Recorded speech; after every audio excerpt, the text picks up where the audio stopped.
Hey everybody, welcome back to the Stoneface Reactions. I'm Theta, this is Lessons, and we are back with another character ranking. Well, this will actually be the first one we've done in the Universal Century, because we are connecting or doing both Origin and 79 together at once.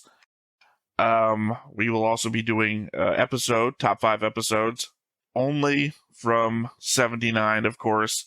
It would be unfair to include Origin in that.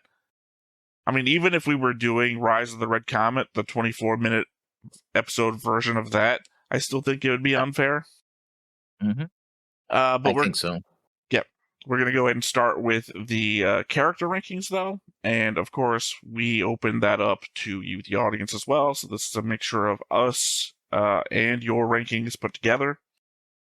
We, of course, rank characters on 5 distinct traits. 1 is distinctive personality. 2 is compelling backstory. 3 is iconic visual design. 4 is emotional resonance. And 5 is significant character development. These are ranked from 1 to 10, meaning that the worst a character could get is 5, and the best a character could get was 50. Now, these are, of course, averaged across everybody who, well, technically it's averaged between me, Lessons, and then everybody who voted averages as a third individual party, not everyone altogether. That way, our rankings don't get lost in the signal, as it were. So, yeah, S tier through F tier. So I guess let's go ahead and start, unless you have something else you want to add. Nope. Not at this moment. All right. Well, opening up F tier, we have quite a few. I've also decided to go like tower system, rows of 10, instead of just expanding off into infinity. That way we can... Yeah, I figured that this tier would be probably the longest or second longest, because there's just a lot of characters there. Well, yeah. Obviously, there were some 5s, which is literally the lowest, but that's only because there is a lot of, shall we say, cannon fodder in the show that are set up to just die. Yeah. And I guess there is some variance here on what you and I may have decided constituted like a bonus point here or there. Do you have any weigh-in on why some people are like 7s and why some people are 5s? I mean, I usually grade them on whether I actually even remember them to begin with, because a lot of these guys are cannon fodder. They're not very visual distinctive, right? For the most part, because they're either Saku pilots or Goof pilots or whatever, right? So they're wearing the same helmet and uniform for the most part, and they don't really contribute to the story other than, again, being kind of father. The guy or guys who get killed, usually men. There's one exception. There's at least 2 women who die at the hands of Amuro. They just die. There's like, oh yeah, we have a fight.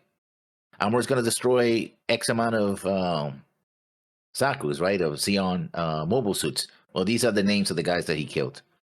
At least they get names, mostly, unlike the Federation pilots.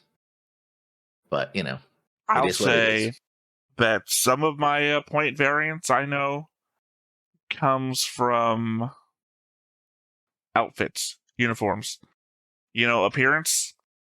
Yeah. The most common Xeon uniform, I think I usually gave like a 3 because so many of them around. Whereas the more common Federation uniforms, I gave like a 4 because they're more distinctive than the Xeon ones. Also more colorful. And then worked up from there. So obviously that doesn't explain some of the 5s. Some of the 5s are probably early on people I just could not remember. Or Borrow over here, who just appears over Bright's shoulder once. Yeah. I mean, we have Gueville? He's just only a fighter. It's only a Xeon fighter. It's from... Here's the thing. Some of these people that are 5s I do remember. Like, Gueville here is literally somebody that Garma mentions to launch off onto an attack. and the shot is of the hangar bay. I remember some of these people. Some of these people, I'm actually surprised, wound up in F tier. But I think there's just an element of, I think you were grading on a curve, and I was grading on a curve, and both of our curves went in different directions. Well, like, I think I was grading Xeon people maybe a little bit pro, and you may have been grading them negatively. And the same thing, I may have gone negatively on some Federation people, and you went pro Federation. So that's the benefit of evening them out. I'm surprised Antonio is in F tier, because you remember Antonio, right? Barely. Well, yeah, but you remember him. That's the thing about past rankings lists. It's usually if you can remember them, that's just enough to keep you out of F tier. Not so much. Or even Sergeant Kuroka here, who is that Xeon accent that people recognize. Yeah, but that's it. That is like, oh, you stay on the ship on the flyer. I think it was a VTOL. Otherwise, they'll recognize you as a Xeon soldier because you have the Xeon. It's like, oh yeah, I guess that's right. Yeah, his thing was that he was just the guy was there, so he's visually distinctive a little bit because he's wearing like civilian garb and all that. But it's just like, don't get off the ship because you have this accent. And I know the Japanese, they gave him like a southern accent or something. I'm forgetting. I don't think so because they didn't do the same thing in English. Because we had this discussion before about the Black Tri-Stars, where they're like, not hillbillies, Cajun? I don't know. Right. They're like Louisiana rednecks, whatever you call that. Cajuns, yeah. Just remember Popeye chicken, and you'll know what you're talking about. I mean, they got that here. I know. It's Cajun chicken. So. No, I mean, I'm just saying they've got Popeyes is here. Yeah. Anyway, I guess it's also our lowest ranked origin character is here, Garcia Romeo. Actually, he doesn't do much of anything. Well, he's there during the meeting. If we lose the war, we'll all get hanged. Like, oh? I think he might also be. He is. I just don't remember where. He's in the credits for the region that he's supposed to take over on the Earth, but we don't see it in the show. Yeah. So, assumedly, he's just fine. I guess. I don't know. Well, until Xeon retreats from Earth, then it's like, oh, we gotta go. Let's go. Well, we never see that. Well, we see McQueve retreating. Yeah, that's Odessa. That's a different territory, though. Yeah. I mean, conceivably, we also don't see, like, North American Command retreat. Though they might just be decimated by the fact that they sent all of their forces to Jaburo. But, I mean, what about Africa, right? What about Australia probably doesn't need any occupational forces in hindsight. But a giant crater, yeah. I mean, there could be a whole South Pacific thing. This is, after all, Gundam, and Japan and Gundam is typically represented as an important place. Mm-hmm. Well, anyway, up to D tier. Yeah, this one has a lot of the civilians in there because they appear early on, and then when our kids or something like that. It's like, yeah, I remember those kids, but they were just kids being kids. So, well, I mean, Dr. Flanagan here is a fairly important character, low ranked, or Dublin and Clan bridge crew. Yeah, but they Dublin and Clan are like, oh yeah, they're basically they're the readout readers, right? Oh, enemies coming at this. Can they go? They never get off those seats. They never interact with other characters. Like, oh, we're just here to read the readouts out loud. What's happening? We have incoming enemy. Okay, I mean, Gene here, an inspiration for the entire show to start.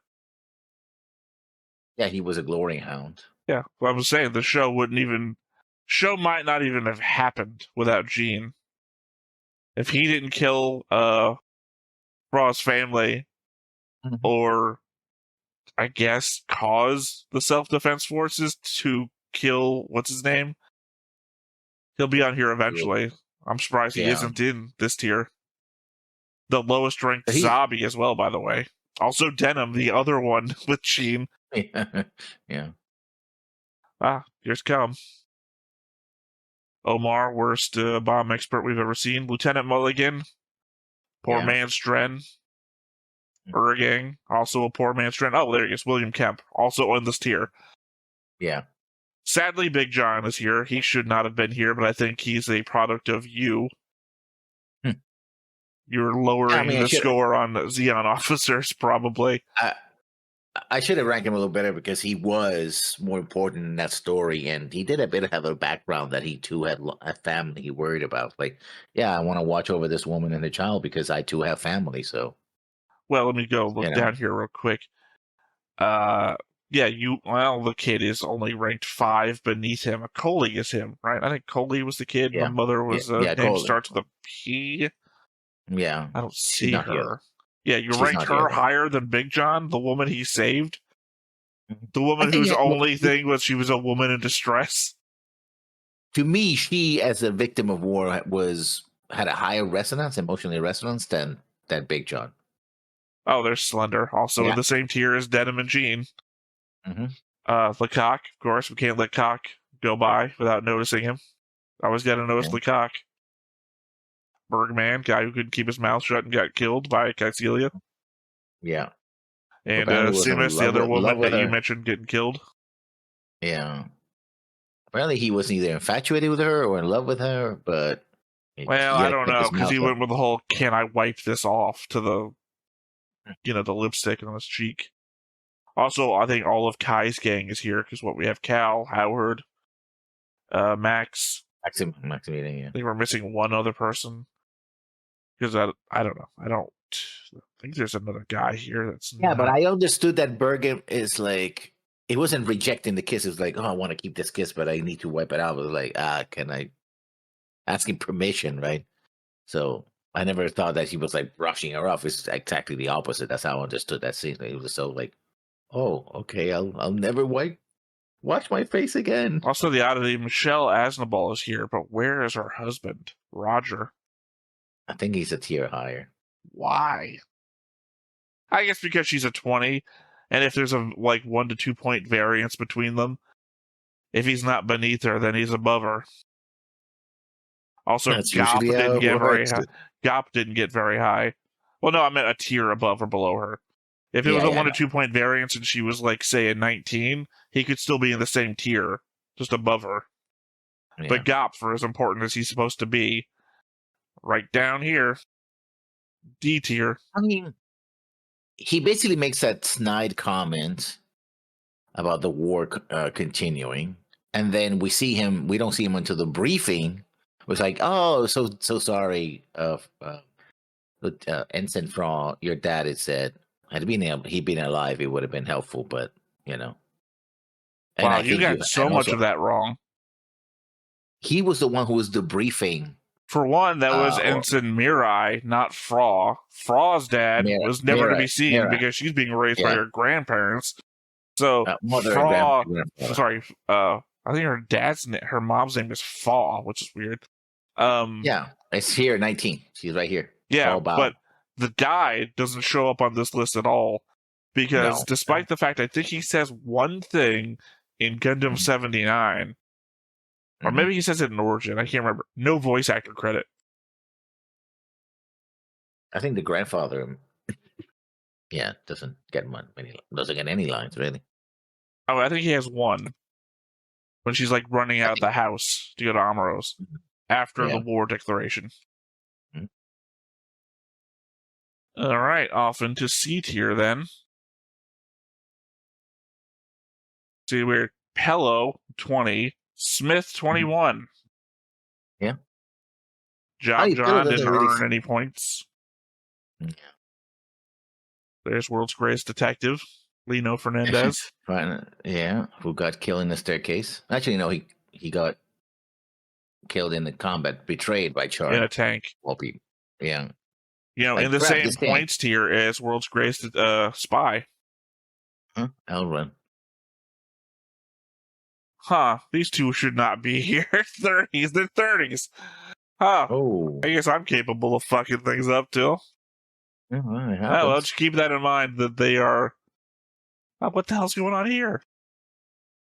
Yeah. What the Let me hell's going reload. on here? Yeah. Well, you're in the right spot, Clamp. You're just riding Bergamino for some reason. I just gotta put you there for right now. Sorry, as you might could have told, this was a lot of work. So I think 3 fuck ups, not bad. I've done worse. Yeah. Black TriStar here. Miguel Gaia. The cook, Lieutenant Daruda, a poor man's Dren, just like Yang and Mulligan. Second in command. Everyone's a poor man's Dren if you're a second in command, worthy of note. Now, you might say somebody in this far down on the tier list isn't worthy of note, and I would argue that's not my fault. I mean, they're Xeon officers. Like, I would not have put Captain Barham this low. I Well, wouldn't what have. does he say? He says basically, oh, we don't leave people behind, blah, blah, blah, and that's why they rescue Minerva and her mother. Minerva. No R. Minerva, yeah, and her mother. So otherwise, and their ladies in waiting. You can't speak to the greatness of Big John and then shit on Captain Barham for the same thing. I mean, what did I say? I didn't say much about Big John, did I? No, You really. agreed that he should have been higher up. You said I probably would have. Yeah. And then I'm like, Captain Barham should have been higher up. And you're like, well, what the fuck did he do? It's like, same thing.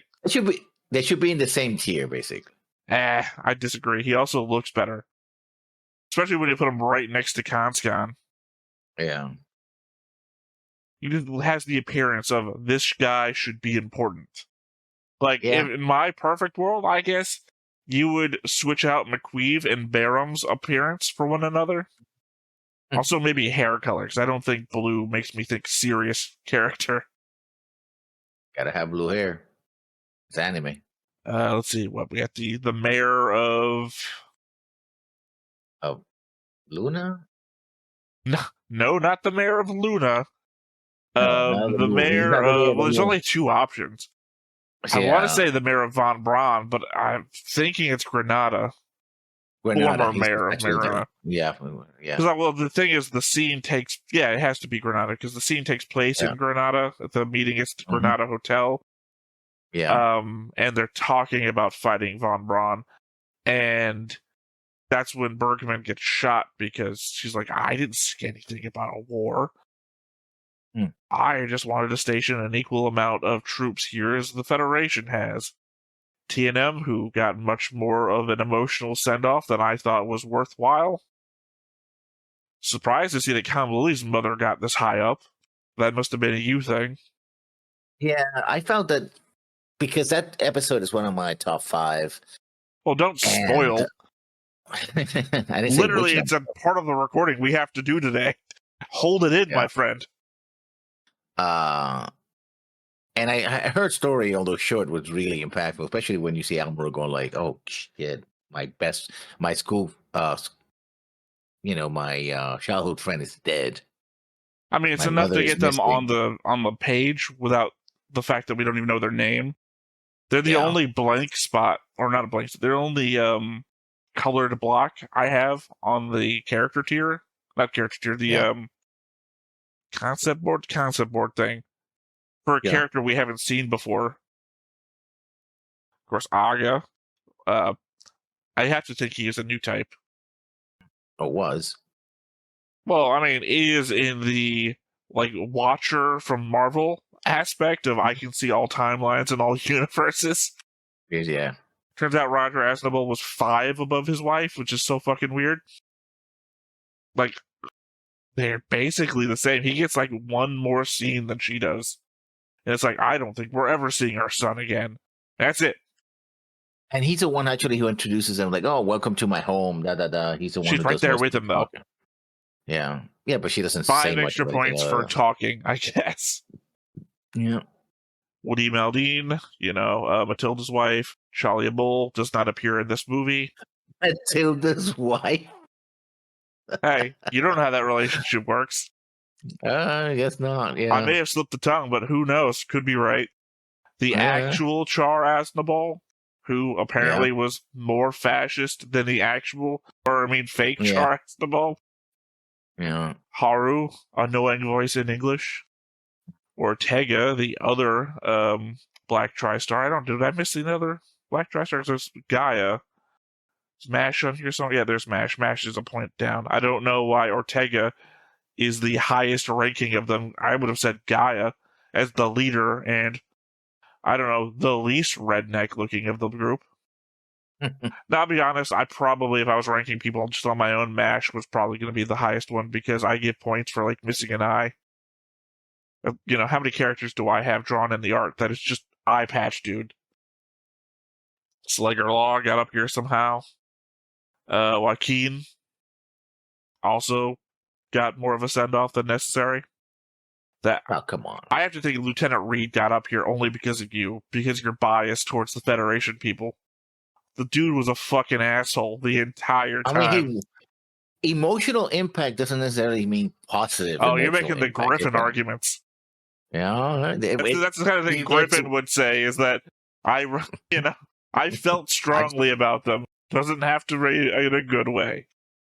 And I think, again, that's the benefit of the ranking list. It's not dependent on how I think things should be. I'm just going to mock it along the way, that's all. Tachi, who had a bigger story and origin than it ever did in the show. Yeah. Gadim, character I really liked and you hated. Or said he was dumb. And Gambler, in the same field as Aga. I mean, he was really a big motivator that made the whole Lala Char connection, because it's like he was the one that went out because gambling attracted Char's attention. That's like, who the hell is this guy?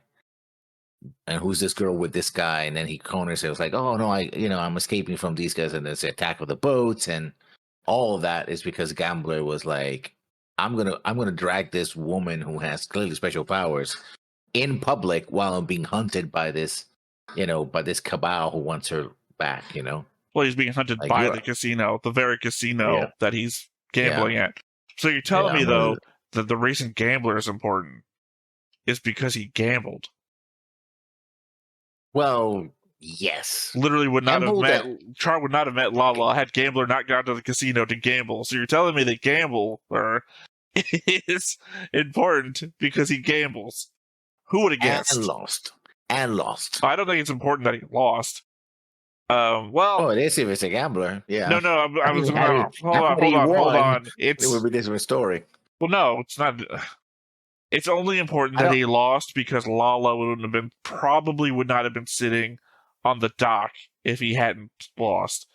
Because she's sitting there moping because he physically abused her after the loss. Although, who's to say? Because apparently he just left her off alone. She might have just been sitting there anyway. Because he's getting in trouble at that scene because she's off of the boat, too. Yeah. All right. Up to B tier. Let's go in reverse order here. Colin, world's worst daycare attendant. Yeah. But she meant well. She tried. Actually, and ultimately understood. Yeah. I'm going to move these two over. Come on, Fitneck, damn it. All right. I try to get the blocks perfect. Because I got to jump down here real quick and fix people that should have been up here. All right. Anyway, she meant well, you said. And also, she's a catalyst for the whole scene with the other kids, which was really heartbreaking. I'm like, yeah. All right. Speaking of heartbreaking, Yuki. Yeah. Snow. Throwing Fang Li is around here somewhere. Yeah. Oh, that's what you meant by snow. Yeah, because Yuki is snow in Japanese. I think they say that in the episode, though. If you remember back to episode 5 of Origin, they talk about it. the meaning of names and whatnot, but also the fact that while they're dying, you're getting snow effect too. So Speaking of dying, follow Cassius. I would argue world's worst captain.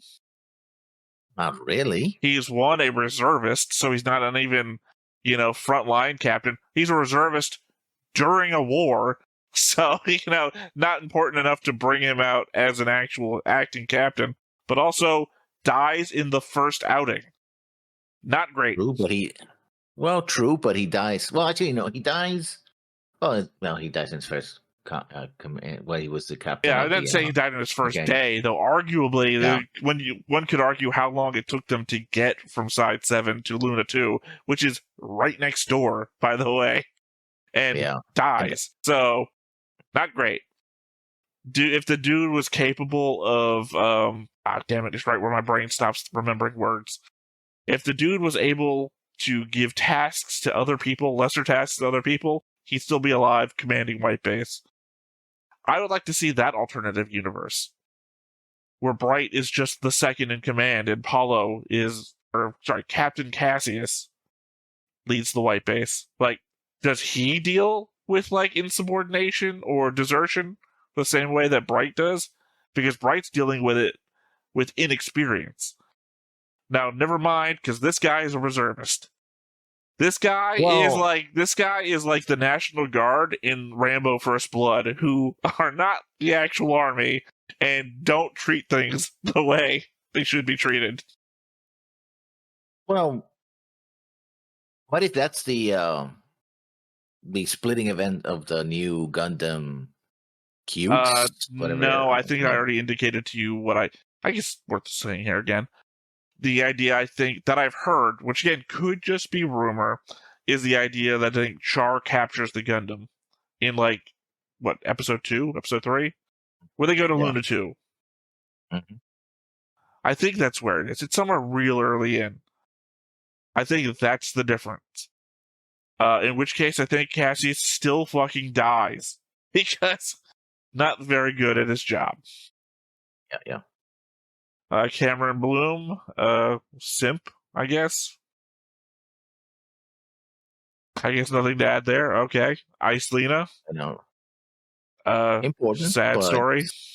Well, I mean, you say important. Remember that Tamino cut everything out of the show that he didn't think was important to put in the movies, and literally her most important arc is not there.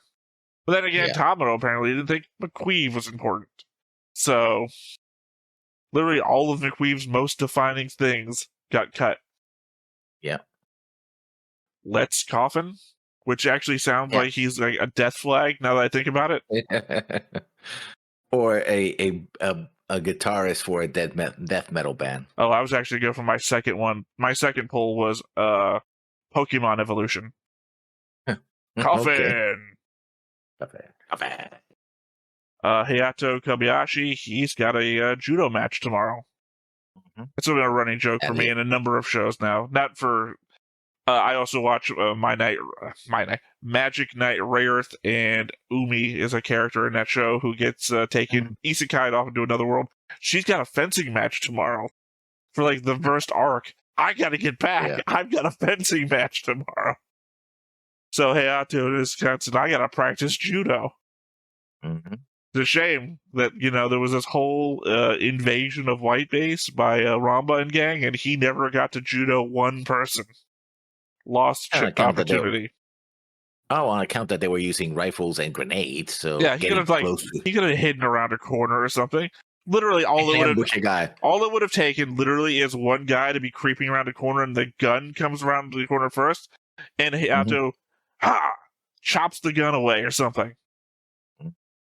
One little thing to acknowledge the fact that he knows judo, because otherwise they're leaning on the fact that he had a judo mat over his shoulder in the first episode. Look, it's not my fault Origin brings it up. Anyway, we got Doan from episode Shall Not Be Aired. Yeah.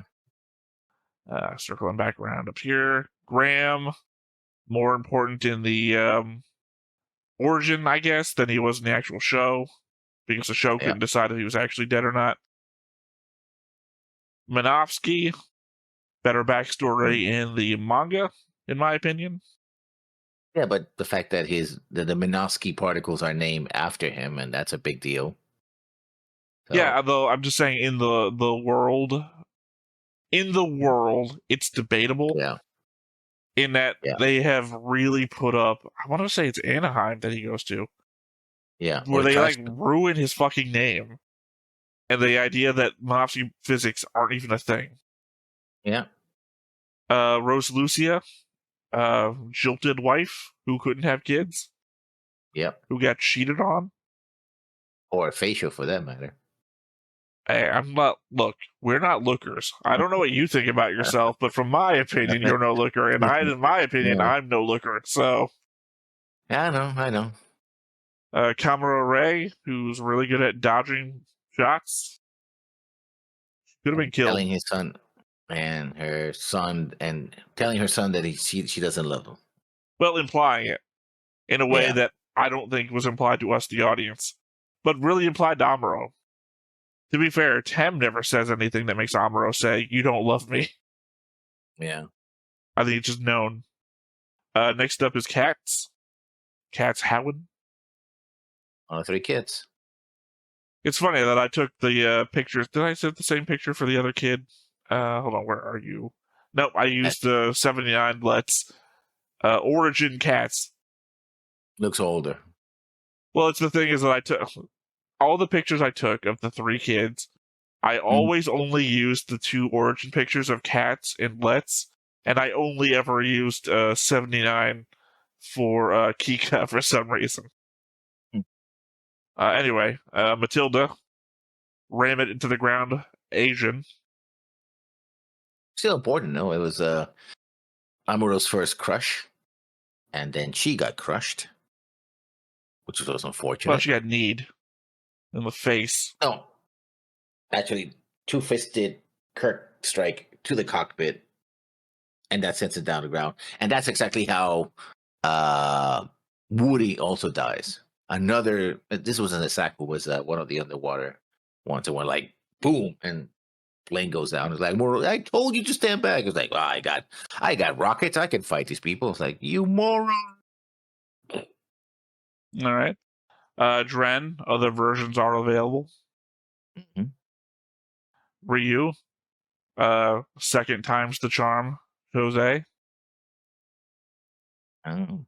Rio the Rammer Jose. Well, I say second time's the charm because you remember he got into a plane accident in Origin and then gets into a plane accident in 79. Second time's the charm. Mm-hmm. Zenasabi, also known as Zena Mia. Mm-hmm. Zena, she's actually 18 at the time of proposal. Mia. Mm-hmm. I think I want to keep explaining to people who think who might think that Dozel's a 30 to 40-year-old man. No, he was like 24 when she was 18. Yeah, perfectly legal. Rocking that cradle. Johan, the asshole Ibram Revel. It's hard to add a tag name when you have a middle name as part of your main name. Mm. Johan, the Ibram asshole Revel. Mm. Well, look, the war wouldn't have happened if it wasn't for him, or the war wouldn't have continued if it wasn't for him. Well, they actively tried to break him out. Well, they actively did break him out of prison to try and push the peace negotiations. He is a product of Elrin and Gop. And I guess a little bit of Kycelia if you consider the fact that Elrin operates under Kycelia. No one's going to blame Judak. That guy's an idiot. Yeah. So he was playing from literally point A to point B. Yeah. All right. And nobody saw that. A tier. Temeray. Somehow in A tier. I mean, he is distinctive. He is important. I mean, being Amuro's dad. And the whole, the way that he basically went insane thing, that was... He didn't go insane. That's not insanity. That is a very complicated thing to discuss in a moment online here. It's not insanity. I think if you're being honest with yourself, you understand that that's not... He didn't go insane. He didn't, gets stuck out in space, and like the vastness of the world around him drove him mad. The lack of We don't know what oxygen to happened. his brain caused That's a what- disability. That's what Amuro says, but Amuro just blurts it out. Oh, you're right. You know what's Am- more likely is that he witnessed chaos from the Warhammer universe and went insane. Well, true. In this case, yes. I'm saying the use of insanity here is not applicable. Anyway, Zeon Zundekon, a adulterer? Oh, yeah. Yeah. And that's not what make him an A-tier character. Well, I didn't know. See, here's the thing. I may have like also added some points for importance, so I don't know what else really makes. He doesn't like. His appearance isn't that much greater. I don't feel that much emotional resonance for him. Well, I feel like his death at least is the crux of everything that happens in Origins, and by extinction, what happens in 79. Yeah, I guess it's a weird element to the ranking that we do. The significant development. There's no real significant development for him. There's significant development because of him. And I feel like that's a thing that could go either way. But again, I'm not like the policing of how you score shit. Police. Sorry, I used the word police twice. I'm just saying that, I don't know. Obviously, it would feel weird if he wasn't high ranked, but at the same time, I don't actually see why he should be. He is the Lenin, right? He is Lenin in this example. And what the fuck did Lenin really do but inspire people who actually did stuff? And he was the first leader of the Soviet Union, and he fought. Well, no, he was the leader of the Bolshevik Revolution. Stalin, who arguably may have taken him out, is the first leader. No. The Soviet Union was already established by the time Lenin died. He was the first. What Stalin was before the first, you start on a whole 5 to 10 minute diatribe, just say I'm wrong. I'll disagree. We'll move on. Okay? You're wrong. We'll disagree, and now we've moved on. Okay. All right, Estrella Daikun, a victim of adultery. I mean, she went into... Oh, no, I'm sorry. The perpetrator of adultery. Rose Lucia would have been the victim of adultery. Yeah. Eventually, she did become kind of the victim on accounts that she fell in the hands of Rose Lucia. It's like... Okay, no, she's not a victim of adultery. She's just a victim. Yes. Poisoned to death, just like her... husband? Oh, I don't know. Yeah, lover, but I mean, they share a last name, so assumedly they did get married at some point. We don't know Rose Lucia's last name, so did they get divorced? I don't know. Poisoned nonetheless. Was it... Does Zeon allow for polyamory or polygamy? No, I mean, assumingly not. Otherwise, Rose Lucia wouldn't be so pissed off about it. Or maybe Rose Lucia, I think, kept the name, even though, she didn't change. I think that's what happens. I mean, that's not what happens. It's a choice. You get divorced, you can go back to like a maiden name, but you can also, that's also, you have to legally make the effort to do so.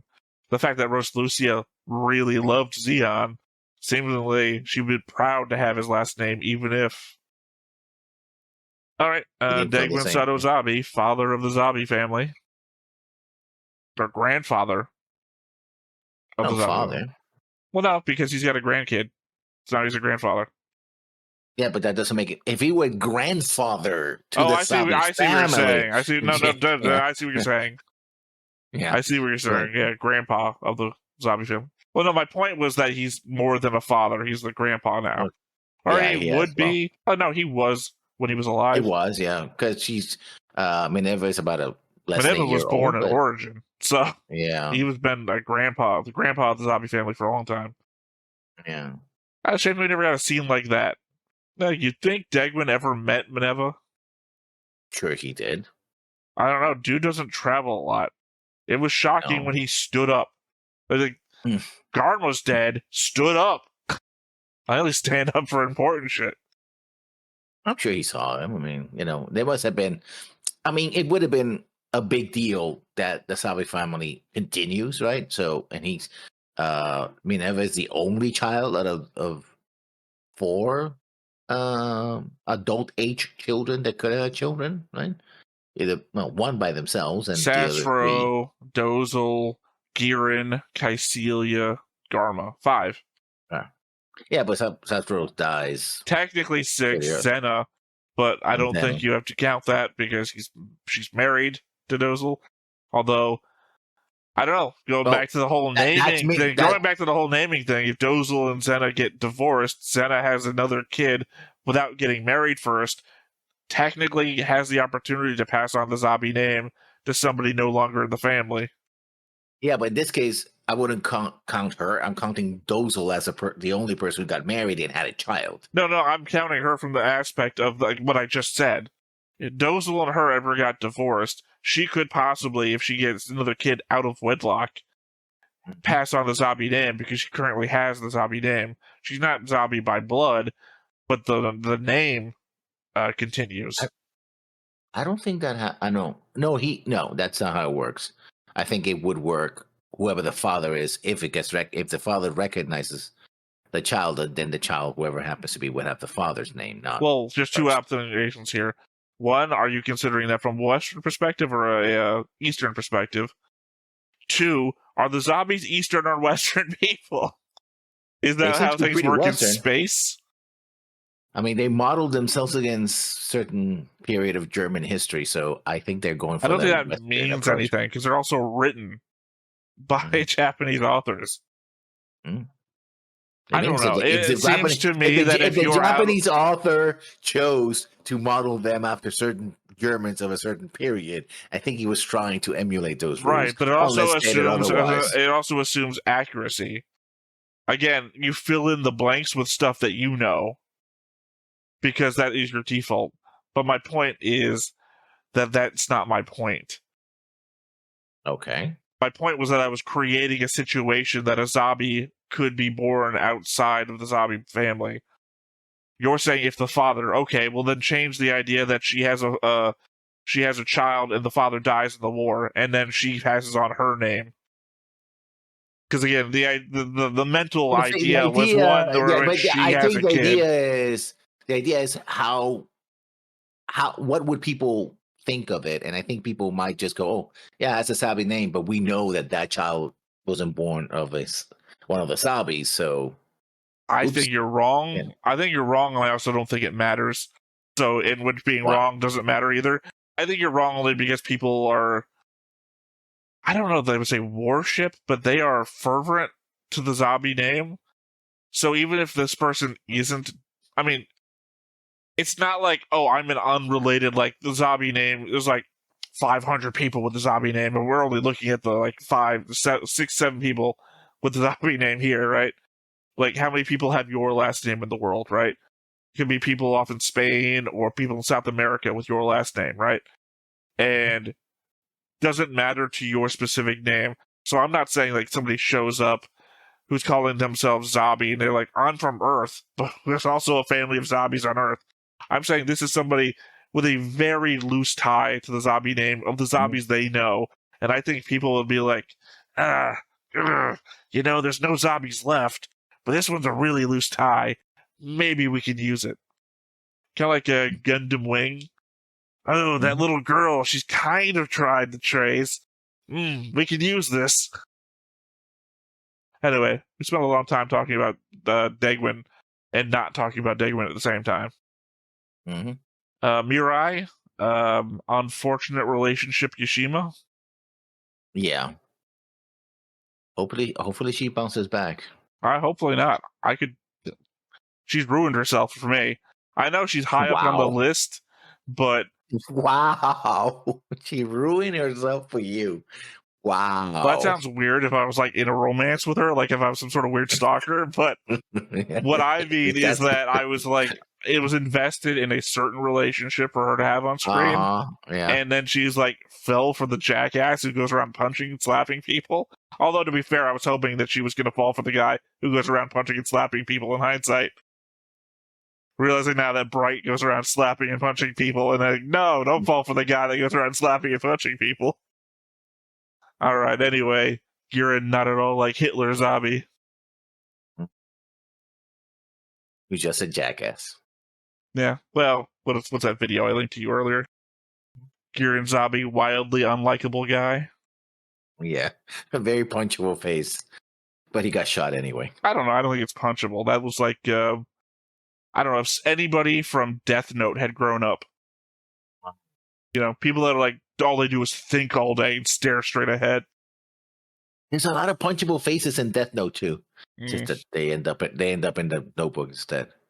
All right, well, Jimba, it wasn't me, Raw. Yeah, but totally was. I'm not. Well, no, Jimba. They think I set up. I poisoned Zeon, so it wasn't me, Raw. Mm. All right, and then T-Blow, good dad Moss. T-Bolo Moss. I don't care. Don Moss. Oh, sorry. Second row here we go with your boy, Bright Nova. Bright should have been in a relationship with Mirai Noah. Yeah. Bright, this is how you punch and slap people, Noah. Yeah. Seemed to have worked. Did it actually work with Amuro? Actually, it was a team. I mean, it might have worked with Kai. I don't actually didn't work Kai either. Yeah. He got punched and he only learned his lesson when a loved one died. Yeah. All right, Lucifer. Some people have a real problem with its name, Cat. Yeah, well, true, but she was adorable. I don't know if it's a she, but no, I got our Knights watching Origin, and they just can't get over the fact that the cat's named Lucifer for some reason. Okay. Real sad death either way. Yeah. I guess she just got old. She was just old. No, I mean, that was the point. Stress. That was either, or the stress of moving constantly. Which is what I think I brought up during the reaction. All right. Kai, inappropriate thoughts. Shiden. Yeah. He's got no filter. Kai, call HR on Shiden. Kai, we took this picture the one time he had his mouth shut, Shiden. Yeah. I'm a coward, but what the hell? I'm still going to fight Shiden. Kika, leader of the Goonies. Kitamoto. Oh, yeah. Kika, kick-ass, Kitamoto, yeah. Oh, so you want to give her the KKK. I didn't go there. You went there. You literally said Kika, kick-ass, Kitamoto. That's K, it's a K, and it's a K. You went there. 1, 2, 3, 4, 5 K, so more Ks than... Not if you're abbreviating it. Oh, don't abbreviate it then. You're the one that abbreviated it. I didn't. You did. Also, I didn't say it. Also, technically, as you've already pointed out, she has a lot of Ks. Anyway, yeah, Maharu Radatiki, ranked above Kai, by the way, despite your dislike of her for some reason. Well, she did have an emotional impact. Not necessarily, like I said, not always positive, but at the end, I was like, well, that's one shitty way to go. I don't know. It was positive. It literally changed Kai into a better person for the last half of the show. She got fridged so Kai could be slightly better person. That makes me so much better about this ranking. So you're saying that you ranked her lower and then I lifted her up? I don't remember. I think I rank her pretty high, but... Well, you know that I was saddened by her death. And I talked about it for a long time, but you're like, she doesn't deserve to be this high all of a sudden. I think you were the one who really pointed her up, yeah. Well, I probably did it for this guy, too. McQueeve, please send my porcelain pot to Kycelia. I also have no last name for this joke to be effective. Mm-hmm. Or I guess, send this porcelain pot to Kycelia, please. Queeve. Yeah. Well, like I said, he's better than Char.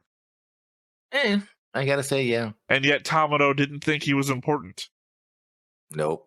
Not important enough to show all of his action scenes and plotting, how he took down White Base, almost took out Amuro, all of that stuff. Also not important enough to show that he died. Mm-hmm. But we have Char at home. Or it'll be... Here's the thing, is my push... Char, we have McQueeve at home. That's what I'm saying, is my push that McQueeve is better than Char indicates that then Char is a discount McQueeve. That's what I said, yeah. McQueeve, But it's hard to say that knowing that if we yeah. look like a little bit ahead, Char ain't here on this ranking, which indicates that McQueen would be the discount Char. But I guess it's one of those cases where the discount product works better than the name brand. Yeah. Char is basically all brand recognition, basically. Fra Bao, otherwise Fra. Is that your parents in that ditch, Bao? Wow. Well, I mean, alternative. More like Fra, you're not my mom. Put that coat back on, bro. Well, I know that's the opposite of that.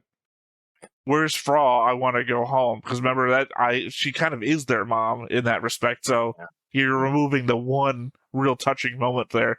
I think it's more. Yeah, no, but it's more not my mom from Amuro's perspective. It's more Fra. Where's the kids? Bao. Yeah. I mean, look at she's got real touching moments. She's like a mother hen to the group and everything, but mostly I remember her for the other things.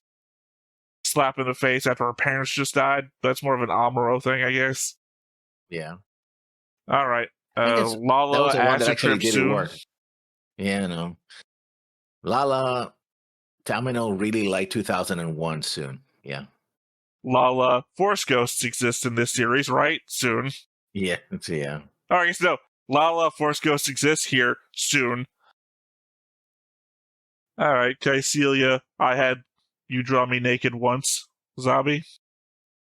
Did she get You remember an origin where she wakes up from the bed completely naked and walks right in front of the window? For some reason, the one... Yeah. There was only one nudity scene in the show, right? Yeah. I think. Sorry. I think was she alone? Okay, yeah, no, it was this one, because I was trying to think, what did I reference before? It was Legend of the Galactic Heroes that weirdly had a nudity scene, and that threw me off. Well, it had a nudity and sex scene. Yeah. But no, Kycelia was full on, straight up, like full frontal nudity, which ironic given the fact that, well, one, I don't know anything about full frontal, but I clearly do. Sorry, I'm thinking how to phrase this. You don't know. There's a character in Gundam called Full Frontal, is what I'm trying to indicate that I know nothing about. Okay. But that's what I was like, the way that my brain transitions from topic to topic without giving you any hint that I'm transitioning. So I'm talking about her having full frontal, and then they say I don't know anything about full frontal. It's weird. Did she? Was she alone when she got woken up? I think she was. She was alone. Yeah, she was in her bed by herself. As far as we can tell. I mean, could have been like somebody underneath the sheet, but I doubt it. I didn't feel like she does that maneuver until she pulls out her Catherine side appearance thing. Where we see her like dancing in the club and she's like really grinding on people. Yeah. Feels like that's where she's like exploring herself. Mm-hmm. All right, and Amuro, the asshole Ray. That's right, I've given him also the same thing I've given Johan. I don't know why, I'm being unfair. He goes through a lot. He earned his position as an A-tier character. Some would argue he should be S-tier, but maybe in a future show, I guess. If he appears in future shows, I have to assume he would. Like, I have no idea why we would go from 1979, where 1979. Well, we go from Universal Century 79, where he's super important, and the next year he wouldn't be.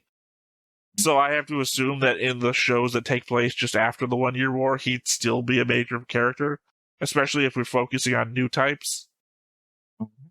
Especially because of December 31st, Universal Century 0079, Char is still alive, and he's like, new types are the future, you don't understand, and Amuro's a fucking new type, like, possibly the strongest of them all.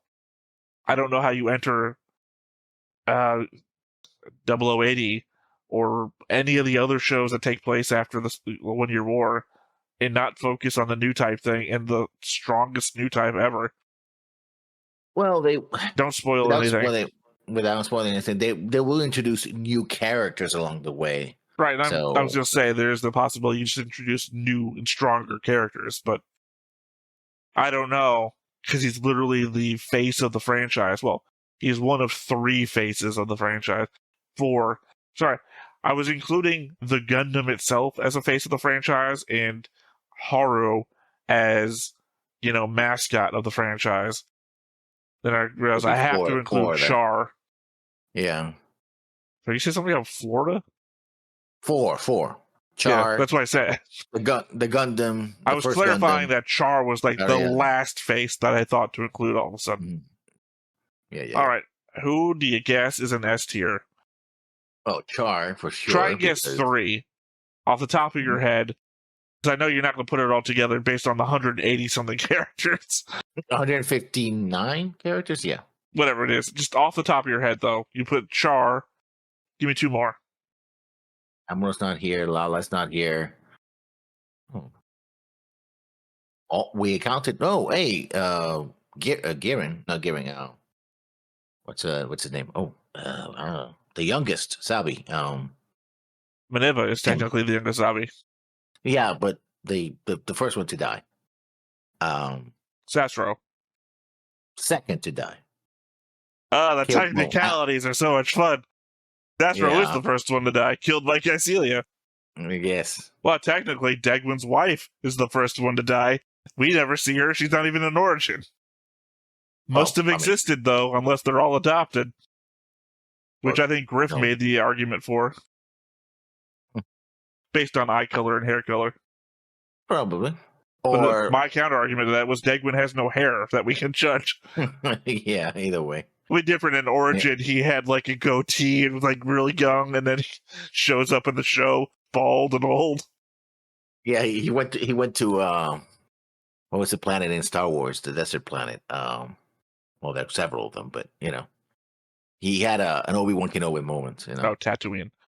Sorry, yeah. the new trilogy has a desert planet as well, so it's like Well, you still only give, I guess, 2. You give me 2. What's the third one? I don't remember anybody else who could be that high, though. All the characters. Because we're not counting the white base and or the Gundam itself. We have both creators of the Gundam and the Minovsky particles, and they're down the line. B. I don't know. You can't guess one other character. Like you said, off the top of your head. I mean, no, but two. The 2 of them have to be Sayla and Char, because we don't have. Oh, yeah, that's 3 then. Sayla, Char, and Garma. I only said 3. You already guessed 3. Yeah. Crowley Heyman. Yeah, Crowley Heyman. I guess beating out Ramba. Where's Ramba?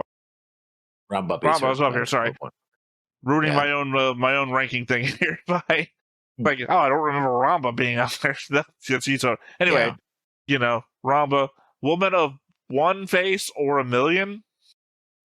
Well, she acts like a spy, but in the Origin, like the first episode, I was like, "Is that Artesia again?" I was like, "Yeah." Sorry, Estrella. Well, they were.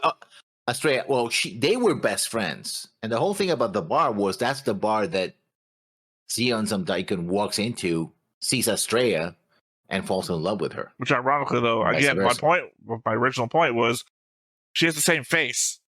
Yeah. This could be a whole another different alternate universe where Zeon falls in love with Crowley and Ramba winds up with Estrella, and then has Casval and Sayla. Casval and Artesia with him. The world where Ramba Rawl's kids are Char Aznabal and Sayla Moss. I guess they would be Sayla Rao and... Well, I mean, again, they would be Artesia and Casval, but... Artesia, yeah. But the idea being of what different universe would have risen from that. Sorry, looking at Crowley. Thinking back to that singing scene from episode 5 and that really tight dress. Speaking of really tight dresses, Garmazabi. Poor bastard. Well, he was just a poor dumb kid, according to Char. I mean, he turned out to be a good commander. When Giron's giving the speech, why? Because he was a poor dumb rich kid. Yeah. Says Char at the bar. Yeah. He got in my way. Not really. Like, he was the most indirect kill possible. Yeah. You only kill one person directly. So, with the bazooka. All right. Speaking of which, Char. Who would spawn Fake Char, obviously, since we already talked about Char Aznavour down the list. Well above his parents somehow. would spawn many helmets, several clones, many spawn, many clones. I think the idea that gets misconstrued quite often is that people that wear helmets are Char clones, when Char has many different.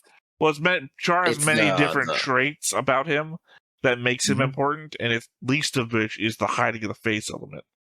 Yeah, but as a visual shortcut to this person, this character, we have the cast our Char at home kind of. Well, that's what I'm saying is that's incorrect, because you can put a helmet on a person and totally misunderstand Char's storyline and not have a Char clone. You just have somebody with a helmet on. Yes.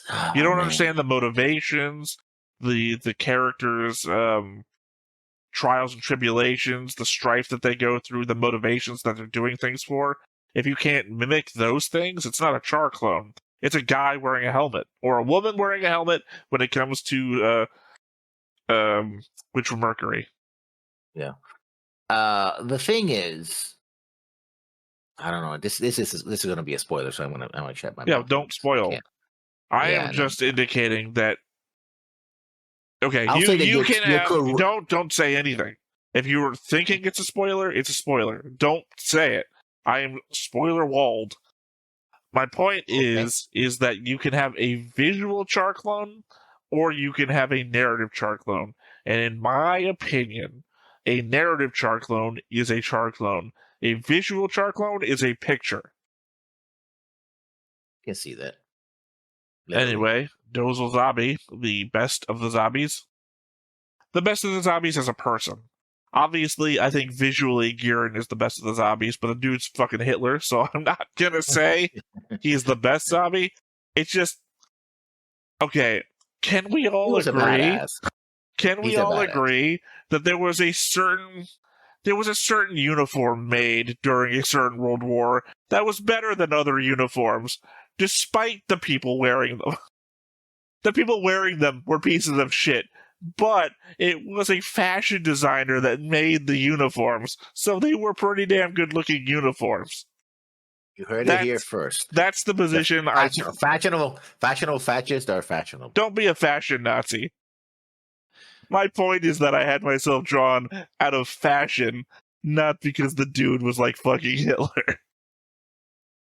I wanted to be Supreme Commander of the Zeon forces. I didn't want to be Giran Zabi. Oh, look, if you saw the notes that I gave the artist, we went over all of the elements of what the Supreme Commander outfit looked like, down to the different curve arc things that are in the middle of the emblem and the neck thing. Tried to get them very specific. Made zero notes about Giran Zabi himself. It's just the fact he's the guy wearing the uniform. I didn't say also include a bullet hole in my head, because that's not needed. I've got my own scars on my character sheet, based on the real life ones. Anyway, Ramba Raw, speaking of scars. He has a lot of them, physical and emotional. Well, mostly made from a cat. Yeah. That's why they call him. He is the... God, what was the guy's name? Marvel. He leads S.H.I.E.L.D. I'm not following. Does that mean you don't know the answer, or are you just trying to put it together? Because I'm just answering the question, and I'll lead you the rest of the way. No, but it's just you said something S.H.I.E.L.D. Marvel. He leads S.H.I.E.L.D. and Marvel. Oh, you mean the guy with the eye patch? What's his name? Played by Samuel L. Jackson. So yeah, played by Samuel. I know who you're talking about. Yeah, man, the name is in the tip of my tongue. That guy, yeah. Unfortunately, it's not on my tongue at all. I cannot remember for the life of me. It's not coming into my head. I know we've made reference to it in the comics when he was a white guy. when his dick was so big that they couldn't show it on screen. You remember what I'm talking about. The gun in a holster, but the gun is too big for the holster to indicate he's having sex with a woman. Yeah. Anyway, well, it's not coming to me, but the idea was that in the Captain Marvel movie, he has both of his eyes just fine, and they made it in the movie that he's getting one of his eyes scratched out by a space cat, and that's the origin to his, his eye patch thing. It wasn't a badass fight; it was a fucking cat. Well, Ramba Rawl scratched face due to a cat. There you have it. And finally, the highest tier character between the two of us, Sayla Mass, also known as... Well, she has many names. Yeah, Mass. She doesn't have many names. She has 2. Yeah. I guess she didn't try to fool anybody by having somebody else killed. Well, I mean, if you go back to the board... Char didn't kill anybody. Caecilia wanted to kill him, and he just switched places with the real Char, and Char got killed, so... Yeah. Right. She only makes the one transition. Yeah. But, I mean, it's not really that big of a difference between, in S tier, right? You've got 48 for Sayla Mass, 47 for Ramba, Dozel, Castfall, then 46 for Garma, and a 45 for Crowley. So literally 3 points separate Crowley from Sayla. Yeah. He was a very important character. Castfall Nisa. I mean, I don't know how important she was. Arguably, she was a really good character. I mean, not even arguably. We've made a whole list. We did a chart. We are saying that she is a really good character. I would argue to her importance. One might say she was actually a detriment. Really? Well, for one thing, she stole the Gundam, had its foot cut off, got part of its eye camera system destroyed. Really, if the Zeon forces had been able to capitalize on that, war over. All the fights the Gundam gets into after that, not present, war over. But he does become a much better pilot and support for Amuro. Right, I'm saying it's after that fact. Sayla could have fucked everything up right there. Major detriment. So did Amuro when he... Oh yeah, no, but we're not arguing about Amuro. I've said my shit. Like, I've already said Amuro the asshole, and then I pulled it back because he developed after that fact. I'm just doing the same thing now for Sayla. Sayla could have really fucked everything up. Yeah. But she didn't. Arguably. Also, what about when she leans into, what's his name? Graham. When he's into the, she's giving him the food to try and see what he might know about her brother. What if Graham had taken her hostage right there? Graham could have gotten away. Dick wire. Yeah, literally use it as a garrote. Hold her hostage with a dick wire. Could have gotten away. Could have told Ramba Rawl all the information that literally he already knew. I'm just saying, at various points, she was a detriment. She enacted no real major change until she got into the core fighter. The core fighter, G-Fighter? What was it called? G-Fighter and G-Bull, yeah. Well, depending on what you're talking about, the movie or the show, but... Yeah. In the show, it's an expanded core fighter, basically. But the point being is her importance is the emotionality between her connection between her and her brother, especially leading in from Origin. Yeah. I feel like she might have been ranked lower if not for the fact that we had watched Origin and the fact that we are ranking both Origin and this together. Certainly Crowley would not have ranked that higher either. A lot of them, Ramba wouldn't be up here either. Like, what the fuck did Ramba do? He was a good fighter for a couple of episodes and then met him in a bar. Yeah. I mean, arguably, the only people up there, Dozel was a badass, but he'd be ranked real... literally, I think it would have just, like, risen the rest of the bar up, and they would have gotten lowered. Like, probably... Yeah. What, Amuro through... McQueeve, maybe, would have been up in S tier. Probably. Even Kika. I don't know. I think it's an independent ranking system. I think they probably would have been A tier. We just wouldn't have had anybody in S tier. It's not a rising tide situation. I don't think people being lowered lifts anybody else up. True. It's not a sum-zero game. Yeah. All right, well, that has been the ranking. I was about to say, now that Lesson's pointer is covering someone's face. Anyway, that is the ranking for everything from Origin Episode 1 to Movie 3, Encounters in Space. Yes. Next up, though, we've got episode rankings. Yeah. This one is... It's interesting because I rated a lot of later episodes as being more important. Well, yeah, don't spoil anything until you start saying them. Yeah. I will say I had started with too many, because obviously we're doing top fives, and I had made 11 from the outset, and so I have a number of honorable mentions to either be... Well, if you say one of mine that are an honorable mention, I'll bring up that they're an honorable mention when we talk about them. Otherwise, we're going to do that thing where we go back and forth, 5-5, 4-4, 3-3, etc. And just indicate, say, if I say one of mine and it's on your list, point that out. Otherwise, I'll do the same for you. And again, since I had the penchant for just fucking interrupting you all the time, why don't you go first? Okay. I'll start with the last episode, Escape. I know that you didn't put as much stock on the Gundam itself or the Archangel, but for me, the Archangel represented home, right? It's like the last episode of Macross, and Macross gets destroyed, right?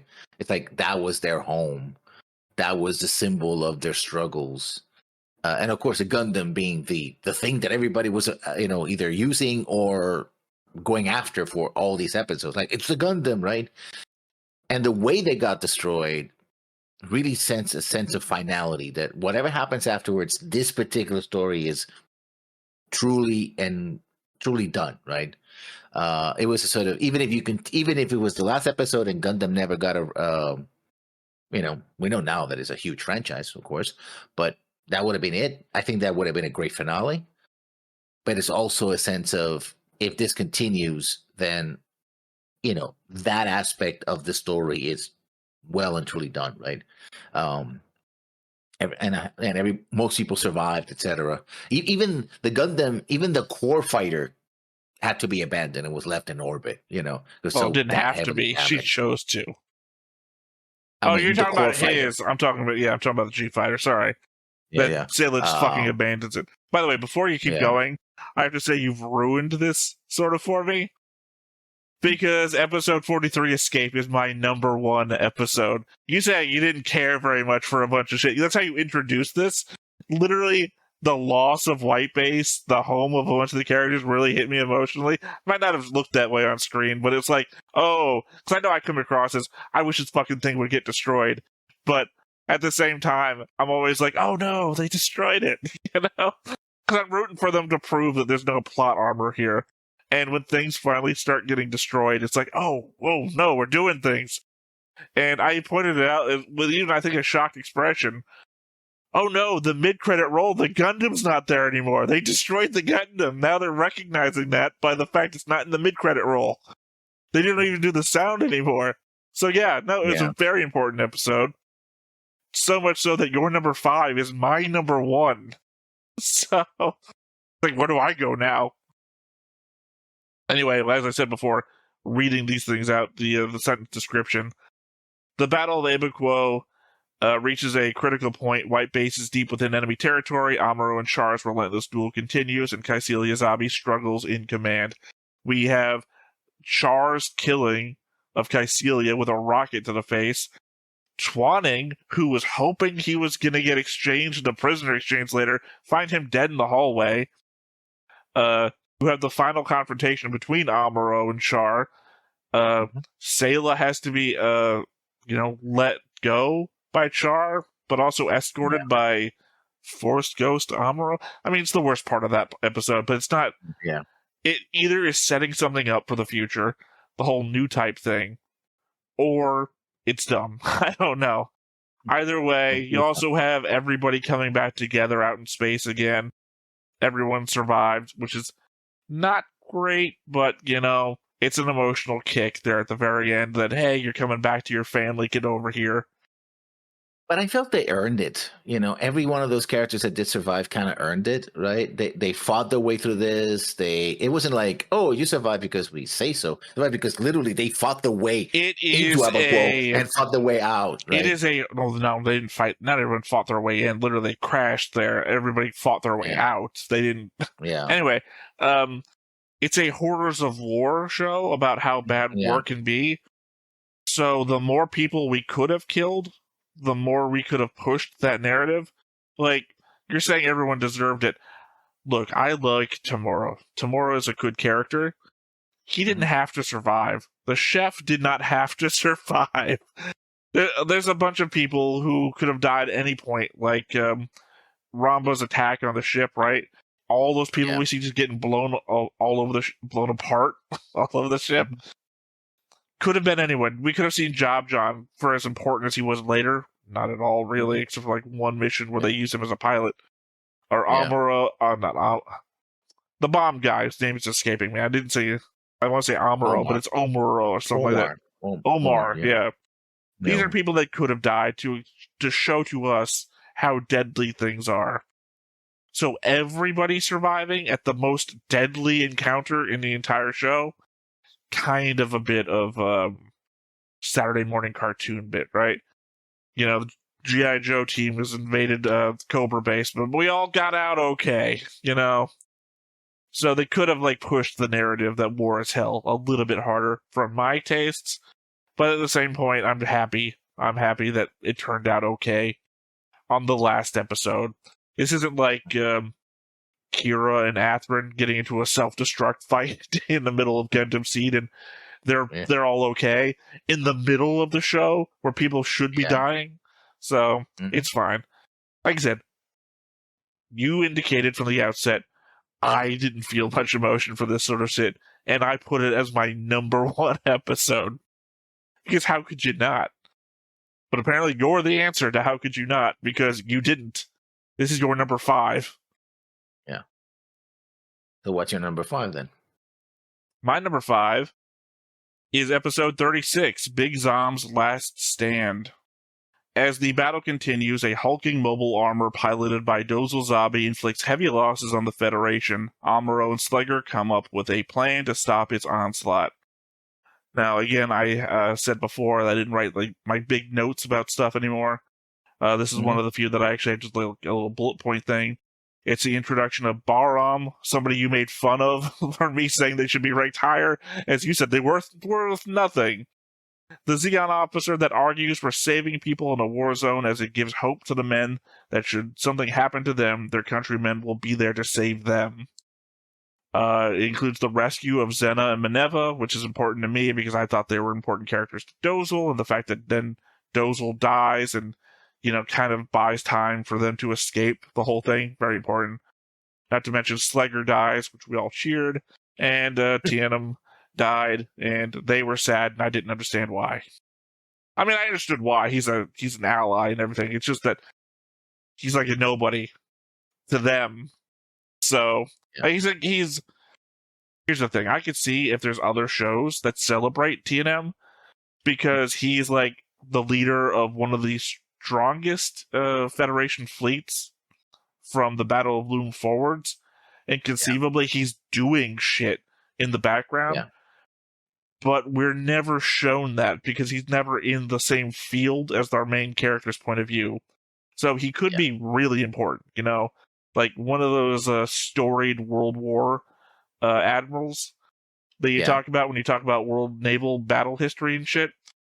Not our point of view. So for me, he just shows up in Origin, then shows up here, and then he's dead. Yeah. I can see that. Not on your list? Not on my list, but it would be considered an honorable mention at least because it is an important event. I think the problem is that in a way, looking back, the fact that you have this battle and then this other battle, another battle, like you literally have two giant. You still have two space stations slash um asteroid battles back to back, or well, not back to back because the battle Texas, the duel in Texas happens in between, but otherwise it would have been back to back, right? I mean, I understand you. Like I said, I had 11 things I had to parse down. Yeah. So even though I had to make that consideration, it's like, oh, we've got Escape, which is Abaquo. We've got here, which is Solomon. These are very similar. But for me, the same reason why we ranked Dozel as the highest of the zombie family, he's S tier character. How do you how do you pass up him ensuring his own family's safety to get free? Also, his last stand, essentially his sacrifices. He tells all of his other men, get out, I'm doing this on my own. You guys get free. The Zakus will tow you to safety. Like, literally well, technically he's at the same ranking as 3 other people, but our third S tier character, how do you pass up his last moments on screen?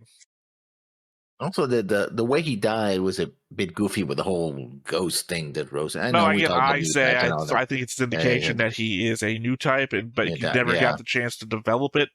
And I don't say you say that's goofy, but you also have to put that into perspective of he just fucking grabs a gun and he's like, I'm gonna go out shooting the fucking Gundam. I'm going hand to hand to the Gundam because I'm fucking Dozel Zombie. Yeah, I put in honorable mentions myself. I mean, your number 4? My number 4 is Coming Home, which is episode 13. I'll tell you this, it's my honorable mentions. So that's why I can tell you it's episode 13, because I have it in my honorable mentions. I really had to weigh it against all the other episodes, and I thought, is it valuable for one thing? And I had to put it against other episodes that were valuable for multiple things. Amuro reunited with his mother Camaria when the crew of the White Base coincidentally decides to rest near the place where he was born. I mean, it brings you quite a bit of background on Amuro, right? And it signifies more. I mean, Origins clearly signifies this because we see that in Origins. But had we not seen Origins, this would be like, what was Amuro's life before all this, right? There was a time when he had a mother and a father. They lived on Earth. He was at one time close to his mother, and the fact that she's a kind of like peacenik, right? Like, oh, how could you shoot these people and stuff like that? And he's like, we're in a war. Even if I haven't chosen a side, I'm still defending myself from being killed, right? Like, look, he could have pointed at look what those guys were doing in your home. Wouldn't you defend yourself against that, right? The guys didn't attack him. He attacked two guys outside, but still, right? Like, listen, if you're under attack, you have to defend yourself. I've seen a lot. I've been through all this. Even when Bright says, he has served honorably, she's like, oh, no, their face is like, not like, oh, okay, I understand. It's more like disappointment. And she just walks away and gets in the car with some guy and we never see her again. Like, that's a clear break, right? From then on, even when Amuro defects, I think that's why Amuro takes the Gundam. Like, it's like, I can't go back to light life. I can just be a civilian again. Because in normal defection, you just put a civilian clothes and leaves, like Kai did, right? It's like, I am the Gundam pilot, and this is who I am. This is what I'm going to do, right? I think he took the Gundam because he thinks he owns it. That too. My dad made this. I spent all my time investigating it. They've made me pilot it so much. This thing is basically mine. I mean, there's also the element that he's nowhere within position to go back home from the desertion episode. Like, I don't know if he would or not. Or just try to be a civilian somewhere, right? Just try to live off, Instead, he's thinking about attacking and keep on fighting, right? His idea is like, I'm a fighter now. Well, it's the same way that when Kai and Max and Howard and all them were going to leave the White Base, they're like, we're not deserting. We just want to join somebody else's command. Amuro in this position, well, technically it says Amuro deserts, but it more feels like he's trying to figure out how to do things his own way rather than following what everyone else is telling him to do. Anyway, that's the desertion episode. Let's focus back on your pick coming home. It does have the magic trick shot, which I guess would be his first real showing that he's a new type, right? I literally think he To just make got it- lucky. I don't think that, Yeah. well, that or they're trying to indicate that that's a shot that he should have been able to make, which is fucking dumb. But yeah, I mean, and it also shows this is really the first time we see the home front on Earth, right? We rarely we see civilians, and we see areas that are destroyed, but aside from what happened by Selena, right, we rarely get a lot of Well, I would- input of how I mean, I argue civilians when the live. old people get off the ship is our first indication. Like, there used to be a town here. We're going to go to that town. And you realize, oh, this is a crater. The town used to be here. That's more of an We don't indication. need people living on Earth. These people just leave and find the town destroyed, right? These are people who have been living under the war, right? After the events of Operation British and under occupation, or caught between the two sides, because you had to actual deserters in the Federation just hanging around their old town, and then you have Zeons doing patrols. In fact, we saw something. We're going to go into that refugee camp, and they even had chocolate. Like, oh, hey, kid. Like that's actually a World War II trick. Soldiers, especially American soldiers, would give their rations like chocolate and gum to kids and stuff like that. Hey, hey, you seen a sniper anywhere, kid? Here, have some chocolate, kind of thing. So yeah, that sort of home front, and met his his school, his childhood friend mother, who told me she died. Right? It's Kamali. like, yeah. So it's like Kamali's mother. Kamali was the Kamali's kid. mother. Yeah, who died. Literally goes to his own home and is full of strangers who are just dancing and drinking the wine and everything, right? And you have that moment where he remembers his mother says, "Oh, you want to come to space with us?" It's like, no, I don't want to. And I never thought about it before, but if that's his home, that means his mother is probably still living there. Oh, she was, but she then was in the refugee camp. Right. But you think she probably knows the soldiers are there. They don't just show up out of nowhere, I don't think. This has to be a home that they're used to going to. Also, it had all the alcohol and liquor. Do you think there's a little something extra going on between her mother and the Earth forces that are stationed there? No, I think she's entertaining a bunch of drunken soldiers all the time in her home? And maybe she's dealing with Tamray's absence in different ways? No, I think these guys are just looting. They just act like looters, right? They're like, oh, there's an empty home. There's an empty home, and You have to think that this is an ongoing situation, not one that's just happening today.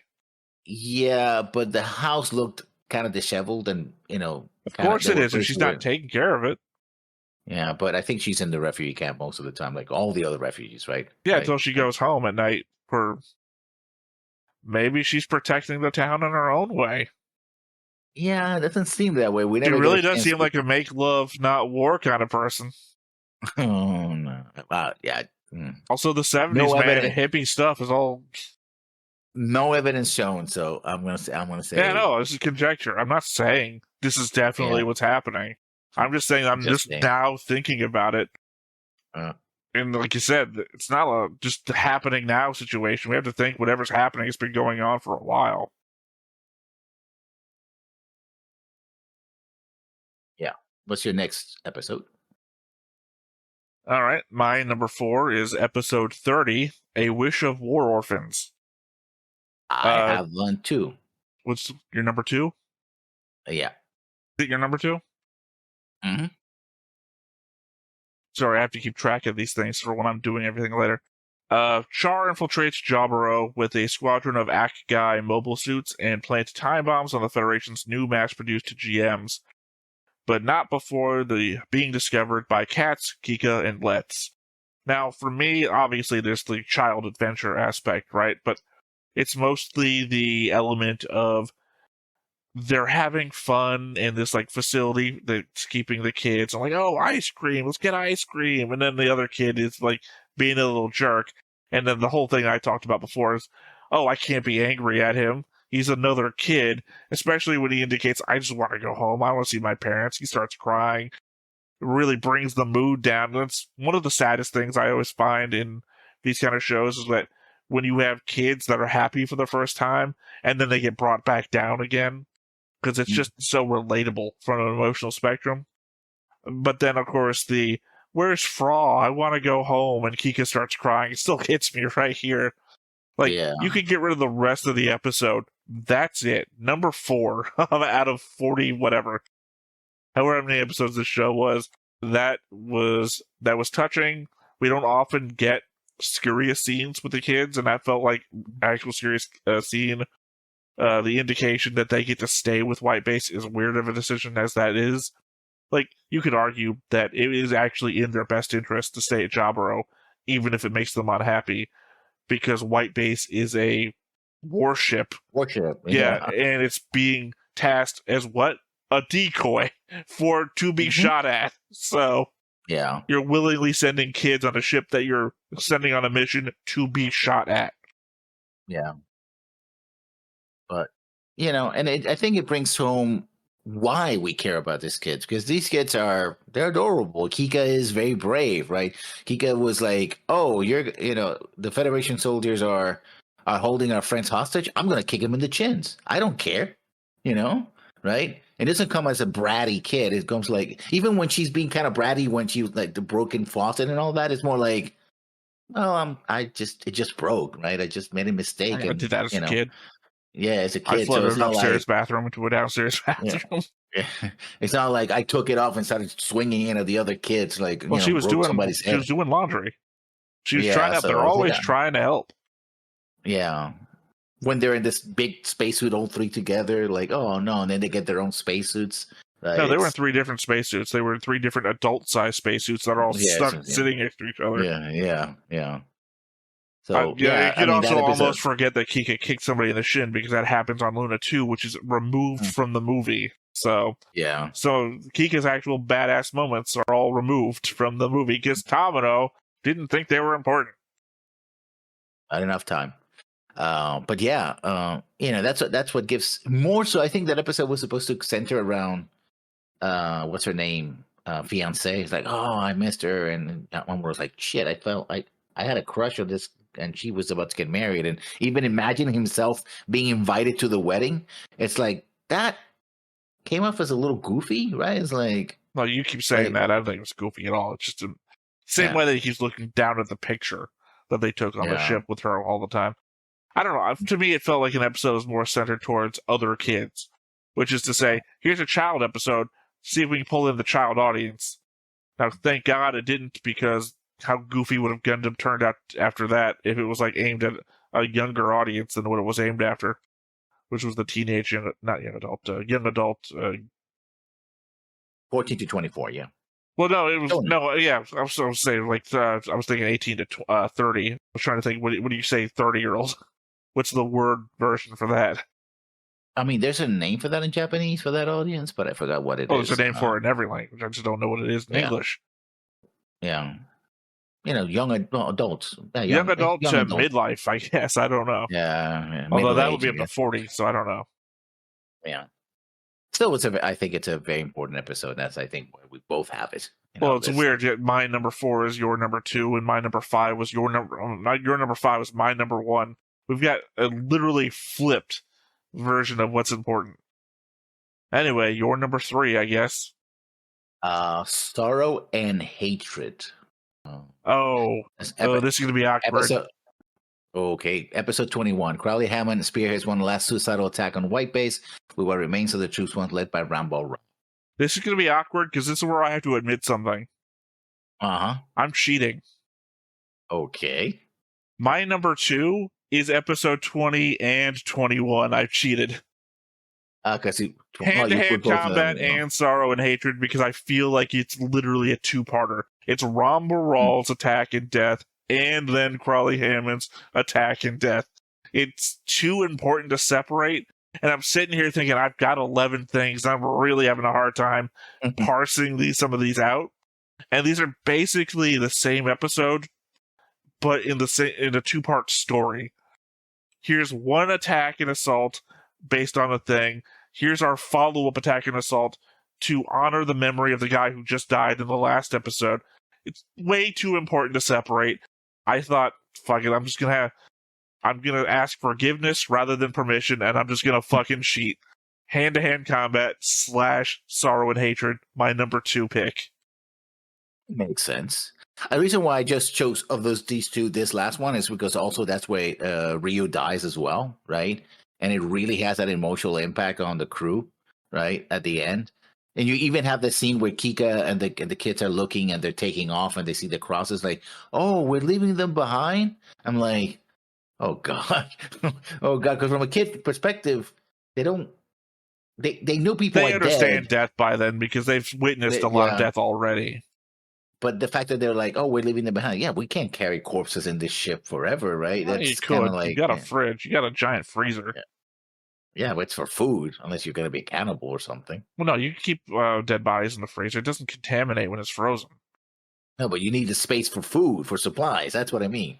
Yeah, well, I mean, we've never seen the freezer for one thing. Yeah. I'm assuming that there's room for like, even a stand-up corpse. Wrap them in a bunch of blankets or whatever and stand them up. Because you don't use all the space in a walk-in freezer, Also, pretty creepy every time you go to freeze. And hey, Frank, you still here? It's creepy if you leave their face exposed. I said wrap them up completely. Because you also don't want they're dead bodies. You don't want the food like when the ship gets like knocked around. You don't want the wrapped up, just like standing corpse like start rubbing itself all over your food. You've got to at least partition it. Yeah, but he's still gonna know it's Frank, right? It's like, hey, Frank, how you doing? Still standing okay? up, You know what? Only Tamura gets to walk in the walk-in freezer from now on. That guy is the only guy who has to deal with it. That's the added psychological threat that Tamura has to go through. That and salt. I guess so. Yeah.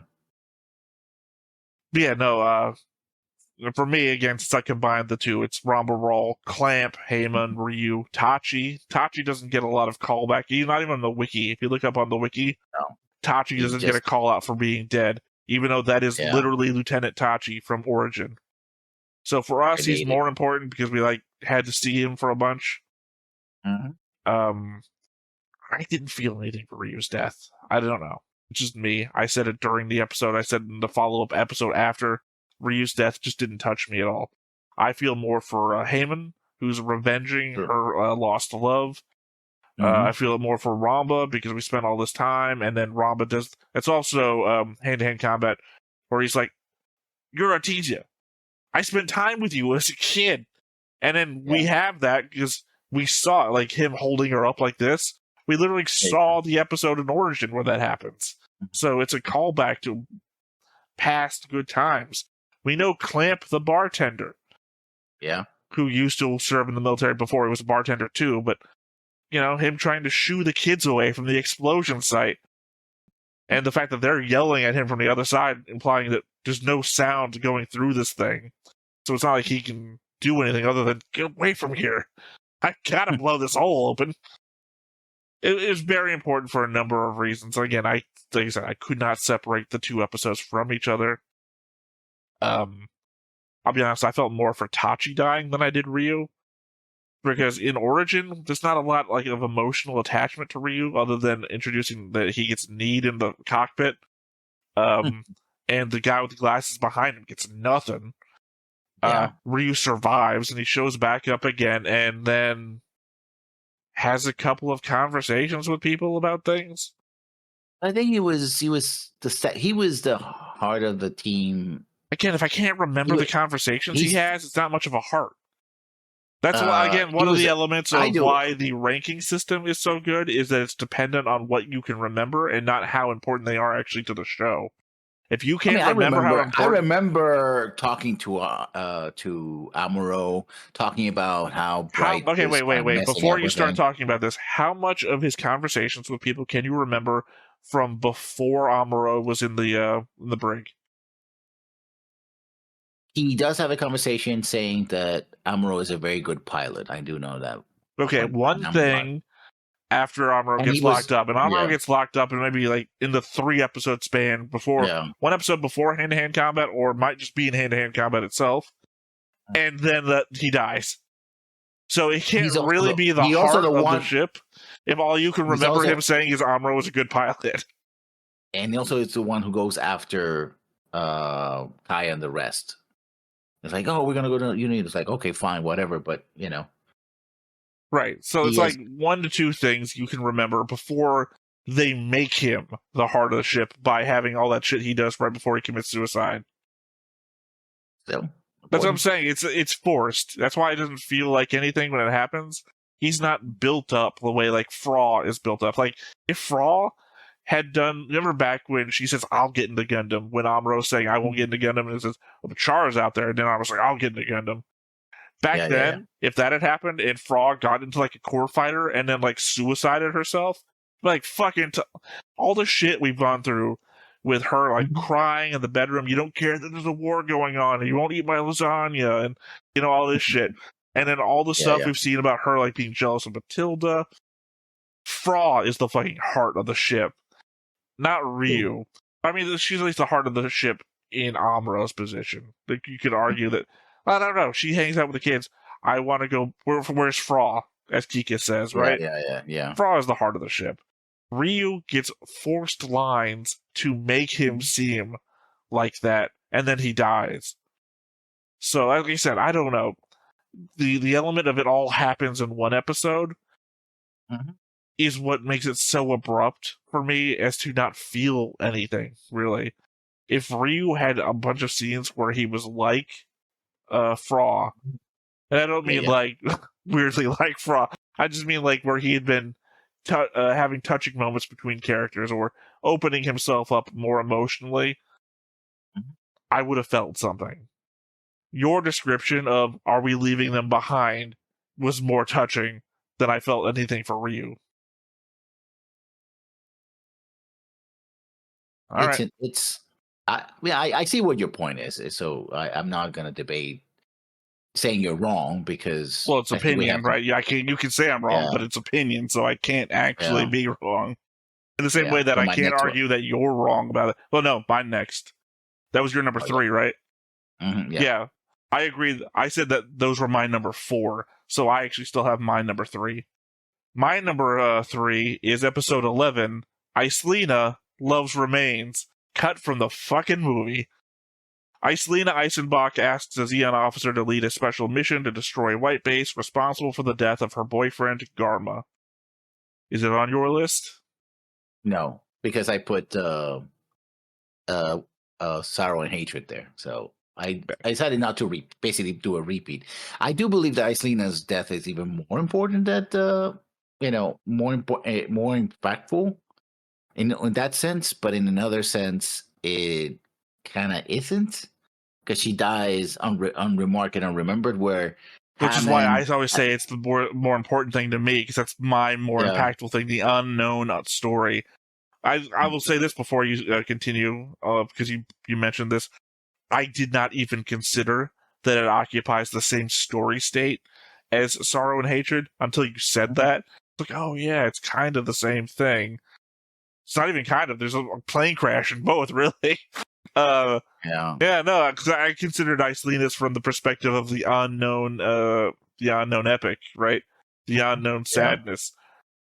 For me, it was a completely story from that aspect. I didn't even think about the fact that it's both revenge missions from women that loved. Yeah, I didn't even. Men that got died. We've talked about it so many times in the story, or I mean, the show does the same story 3 times. Because technically, you could think Caecilia shooting Gurren in the back of the head is also kind of the same story. It's not a lover, but it's of a loved one. Yeah. It's a female shooting a man. Or it's a female trying to kill a man. Too. Yeah, literally. The show does the same story 3 times, refining it along the way. Kind of. But I think the thing is that who's doing the shooting and why, it's very different. Islena does pull out a gun. Yeah, no, but they're both going after Amuro on the Gundam in the first 2, and the third one is just Caecilia is like, oh, you killed Dad. Okay, boom, I'm going to kill you, take over. Oh, shit, I failed. I'm going to run away. And then Char shows up, is like, well, I remember. No, it's not. Sorry, we should have discussed this during your number 5, my number 1. It's not, I'm going to kill you and take over. She's getting revenge for her dad. Yeah. It's literally the point that she makes. And then get him out of here. It's not, I'm taking over, it's get his body out of here. She's the only one that succeeds, actually. No, not really, because, she doesn't get out of there. No, but she does kill the intended target, which both Okay, that Iselina puts her 1-for-1 with Char. Yeah. As literally 1 and 1. Yeah. Neither Iselina or Hammond, actually. But again, for the episode, though, Iselina loves remains. I enjoy the journey of, hey, here's the officers that are still loyal to Garma even after death. Again, as you've already ruined it kind of for me for the sorrow and hatred analogy. Same thing for Heyman and literally Tachi and the rest of the gang we go down one by one getting names for. Yeah. But yeah, no, I mean, I don't know. I like this more because Amuro met Heyman, right? He knows who it was. He's literally yelling for her to stop during that episode. Yeah. He has no fucking idea who Iselina is. Iselina gets a rock grave in the middle of the desert. Mm-hmm. Like, I don't know who this was. I think she blamed me. I couldn't really hear her. She was really far away. Yeah. It's... I don't know. They're good stories. Literally, now that I've had looking at my list, and Sorrow and Hatred is right next to Love Remains on my list, maybe it's just the story I like. Maybe that's my war as hell thing, is who do you leave behind, and what do they do? Yeah. So we covered both of them, so I guess I'm not going to repeat mine. What are we talking about here? Sorry, keeping track of keeping track of yours on mine's a little hard because some of yours fall in. You have not said one that hasn't been on my list in either honorable mentions or on mine. So I have your number 5 is Escape. Your number 4 is Coming Home. Your number 3 is Sorrow and Hatred. Your number 2 is A Wish for War Orphans, which I guess leaves you to my number 1. Number 1, yeah. And I think this is going to be weird, but part of the reason why I chose number 1 is because it is maximum weirdness, but it's an episode I can't forget because let's see. The last opportunity is for this also to be on my 4 honorable mentions. So let's see if it's all still on my list. A Cosmic Glow. Nope. That was a bullshit episode. Not a bullshit episode. It was just too fucking weird to make the list. Yeah. Amuro and Lala fight each other for the second time and communicate telepathically while Gearing Sabi inspects the construction of the solar array. It's because it's that weird that that's my number 1 because it's so weird, but it's also Char nearly kills Sayla, but then Amuro kills Lala. It's like it's the most un-Gundam episode of Gundam. True. It's people attempting to. I think Lala was trying to break the cycle, like trying to get Amuro's like, we should stop fighting. We should stop doing this. And Amuro is like, but I still got to do it. It's also the episode where Lala indicates that new types have control over time. Yeah, it's that weird. It's just that it's so weird that I could not. It'd be easier to go. It'd be easier for me if you listed the episode where Matilda first mentioned espers for the first time.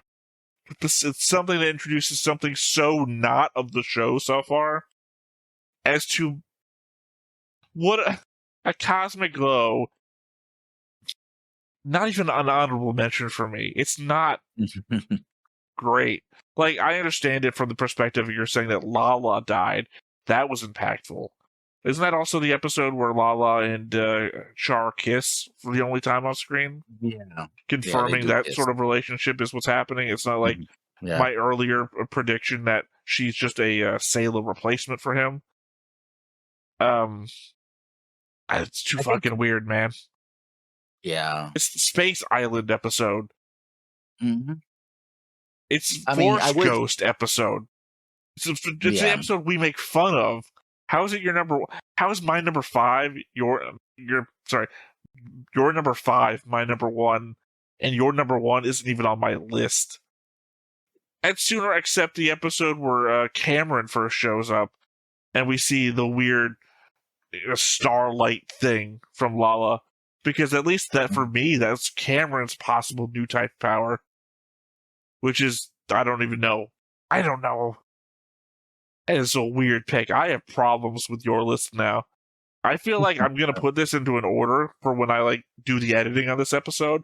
I'm gonna see what your order actually is in list format. I'm like, what the fuck? I think he was fucking with me. I don't think he made a list. I think he just listed episodes. I have an episode. In fact, think he looked up a website that listed everyone's top favorite episodes and then quoted that list. Oh, silence is what I'm hearing. No, I have the list. Oh, I know you have one. I'm not saying I disagree. I disagree with the fervence of everyone that's going to disagree with my list. Okay. Look, this is the day that Gundam Seed got released on YouTube for us, so I'm already getting the hate comments there. So I'm used to it. But Cosmic, let me scroll down here, Cosmic Glow as your number one. We discussed how sad it was when the kids thought that they were going to be forced away from their family on White Base. We discussed Heyman's revenge against White Base for the death of her lover. We discussed Icelina and how tragic it is to not know the target of your ire, to not even know who you are, despite how sad they've caused you to be. The M. Bison, if you will. For me, it was Tuesday. Yeah. We've discussed all these super important episodes and what they mean. Even for you, Ryu is the heart of the ship, right? And the death, are we leaving him behind? And Acid Trip was the one that you wanted to go with. Yeah, there you go. Because I don't feel like even you couldn't tell me why it was important. You said it was because it was so weird. It just sticks so in you're my saying mind that like... if we mistakenly watched a different show one day instead of Gundam, you would know, like, my favorite episode was that time that we got the wrong episode. It was the weirdest Gundam episode we'd watched. I mean, that would be a step too far, but yeah. That's what I'm hearing. Like, if we watched the... what's the name of the very Star Trek-like show? It's like an homage to Star Trek, but it's not Star Trek. The Orville. Orville, yeah. It's like if we're watching TNG and then an Orville got in the middle of that somehow. You're like, my favorite episode was that one Orville episode we accidentally watched. I'm like, what the fuck are you doing? Because you basically chosen the one episode of Gundam where it kind of feels like the film may have melted a little bit. Yeah. Still. All right. Well, of course, I said I would mention my honorable mentions, which I think there's only 4 of now because one of them was actually your pick. No particular order. Episode 27, A Spy on Board. Kai Shaden develops a friendship with Maharu Ratoki, a local girl, while Char prepares a second amphibious attack on the Federation at Belfast. Wait a second. That description sounds like the previous episode. Yeah, no. A Spy on Board should be the episode where she gets on board. Yeah. Yeah, and dies. Yeah, so if I got the wrong episode, that's the episode I meant. The description sounds like it's the previous episode where they finally get there and like he spends time at her house. Anyway, another one, episode 8, Winds of War. A ceasefire is declared between Zeon and Federation forces when the refugees aboard White Base decide to jump ship. This is, of course, the episode with Big John. And if you can tell the difference, the cuts I had to make, I chose between Winds of War and... where is it? Oh, did I... No, that was Big Zom's Last Stand, where I just didn't choose things that were based on one thing versus 2 things. I chose Balram in Big Zom's Last Stand is my Big John here, versus we also have Dozel's death in Big Zom's Last Stand and everything like that. Yeah. Episode 12, The Threat of Zeon. Giran Zabi uses the death of his brother Garma as a rallying point for the Zeon cause, while a new task force led by Rambaral and his goof mobile suit pursue White Base. Introduction of Rambaral, also best fucking speech in all of Mobile Suit Gundam so far. At least it's better in English. I'm sorry for the Japanese version of it. But also in this episode, it cuts segments out to go to like perspective shots, so we don't even see it. Yeah. But I'm used to like the Andrew WK, where he does his own thing for it. That's spoiler. Sorry. for you in the audience who can't see what's happening in our Discord in temporal time, Lessons linked to me a video, which ironically popped up in my feed earlier when I was looking for literally the Garen speech because I was just listening to it again, the Andrew WK version. Yeah. And I saw in the description of that video that comes from a plot that we haven't seen yet. I think that's from the novel, the novelization. It comes from something we haven't experienced yet. Yeah. And you already know that I'm going through like the manga and stuff, so it literally comes from something I haven't experienced. Yeah. Anyway, literally just looked at that earlier, did not listen to it because it listed its source as something I haven't gone through. Anyway, my last honorable mention, and I'm surprised it didn't actually make your list at all. Episode 1, Gundam Rising. Civilian Amuro Ray is forced to pilot a prototype Federation mobile suit when enemy Zeon Force mobile suits attack his home space colony. You've got Frost's family being dead. The first serious show of how real this all is. Like, all those dead bodies around that crater. You have all the dead Earth Forces people that are just getting mowed down by this mobile suit and friendly fire and everything. Amuro's got to get into the Gundam for the first time. Tem gets fucking sucked out the shit. That's a thing. Civilians have to escape. Well, it's not just that the people on the crater. It's like literally Frog goes to the body of his mother, I think it is. Her mother. And cradles it. Yeah. And it's like, and Amuro has to go over there and give the first slap of the it's so much heavy, serious shit happens in that episode. But it also is when we get introduced to 10-foot leg long Char as well. Yeah, so a continuing joke. What's so hard about that? Yeah. I'm just saying it's a very good episode amongst a lot of very good episodes. Yeah. I don't remember why I cut it off. It's probably because I think all the other episodes had more of an emotion for me. Whereas that one, again, I think it's another example of singular thing. For me, the heavy emotion from that episode is Frog and her mother. Versus Icelina, the entire episode I felt something for. Or, again, hand-to-hand combat, sorrow and hatred. Too much. There's too much going on there that I couldn't separate them. All emotion. Escape. Lots of emotional bits there. Which for orphans, again, the kids thing, you could just cut out the I want to go home. Where's Frog? I want to go home. That just literal 5 seconds beats so much else. Big Zom's Last Stand, again, I gotta put Dozle Allegiance out there. Like, there's so much of that episode I don't give a shit about. Like, it's cool, Big Zam's cool. The reflecting, and he's just mowing down shit, him killing TNM. It's cool, don't really care. It's Dozle's last episode. Dozle, a character we put up in S tier, so we care about him. The element that Dozle's the guy who Garma goes to talk to, and you see him like in his robes with Zeta next to him, or she's holding the baby, and they're just having like a family conversation.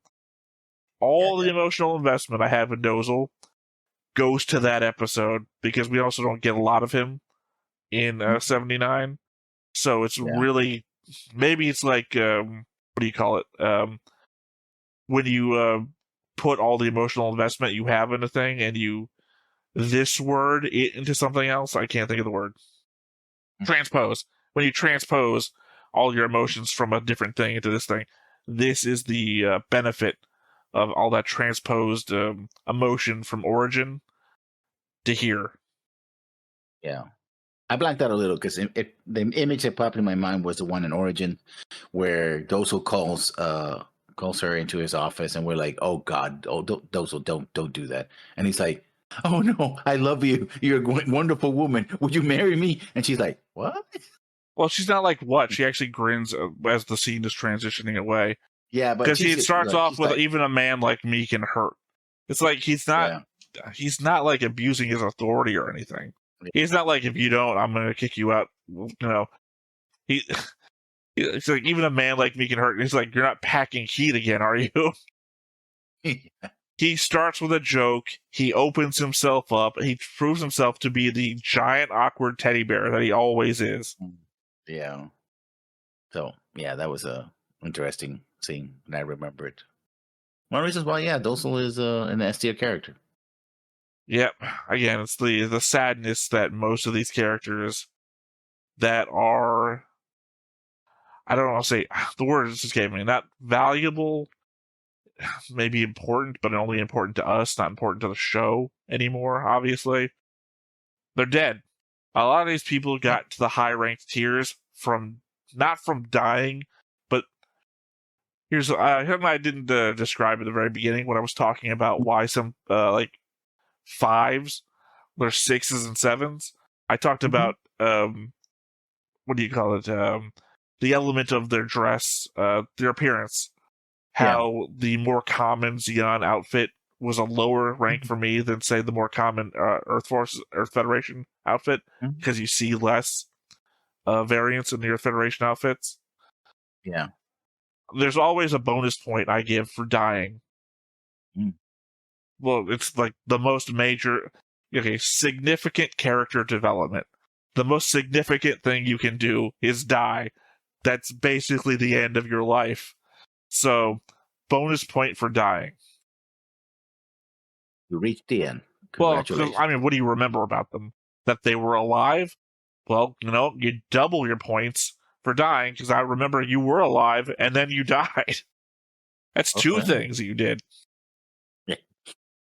Well, literally, he failed to do, but still, you failed existence. But Well, still, I mean, you also don't get that point if I don't remember that you died. Right? Yeah. If you were so inconsequential that your death doesn't even register. Because that's why I said the independent nature of the point system that we did with the character ranking is such that it's independently on what you remember of the characters. Now, granted, the failure of that system is that you could misremember the characters. You say, oh, this person did this and this and this. That's why I ranked them a 10. And you're like, that was some other guy. Some other guy did that. You fucked up the whole chart. All right, well, this has been the character ranking. This has been the episode ranking. Anything else you want to add before we sort of draw the curtain on 79, because we still have to do Doan's Island. Yeah, Doan's Island. Yeah. Whatever the fucking first name is. No. Dosel, I don't know where we're trying that. Doan's Island. Well, again, even with the movies, even with the revisions, even without Origins, the fact that 79 holds up so well, being a 1970s show, you can see why this spawned an entire franchise that we're still talking about today. Like, it's 46th anniversary, I believe, this year. I think it was 45 last year. And it's very impressive. In many ways, even though it's an earlier show, it is not as flawed as some of the things. I'm a Macross fan first and foremost, but I have to admit that SDF1, as good as I think it is, doesn't compare to 79 as a introduction to a franchise. It's good. They're different enough that I like both, but 79 really hammered the point that you want to care about these characters, right? Well, these it's different focuses. SDF1, SDF Macross's filler is about character relationships, so it doesn't fail in that aspect. But Gundam 79 focuses more on the characters in a wartime aspect, whereas SDF Macross's filler is characters forgetting that they're in the middle of a emergency situation. Yeah. That's what I'm saying, is that Gundam 79 doesn't lose focus on what's happening to the characters or where they're at in the story. Whereas sometimes SDF Macross is like, oh, we're traveling from Pluto to Earth. And you could just completely remove that aspect of the story, and they're just another day in the ship. So, that's the failure of SDF Macross when it comes to pacing and story.